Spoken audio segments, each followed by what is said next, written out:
সেই সঙ্গে বৃষ্টিটা অত না হলেও কিন্তু প্রচণ্ড হাওয়া। এই হাওয়ার দাপটে কেউ বাড়ির বাইরে বেরোতে পারছে না। কলকাতা পুলিশ থেকে বারবার সবাইকে সতর্ক করে দিচ্ছে যাতে কেউ বাইরে না বেরোয়, সবাই যেন নিরাপদ আশ্রয়ে চলে যায়।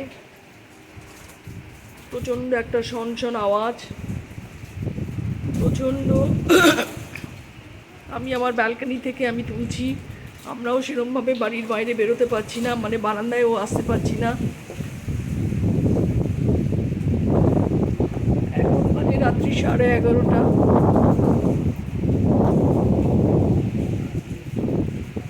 বৃষ্টি পড়ছে, বৃষ্টির দাপট অতটা বেশি না হলেও কিছু কিছু জল দাঁড়াতে শুরু করে দিয়েছে রাস্তায়।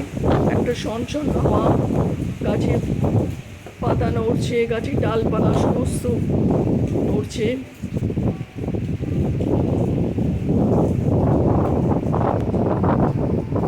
ব্লগটাকে আমি এখানেই এন্ড করছি। সবাই সাবধানে থাকবেন এবং নিরাপদ, যারা বাইরে আছেন তারা নিরাপদ আশ্রয়ের খোঁজে তাড়াতাড়ি চলে যাবেন।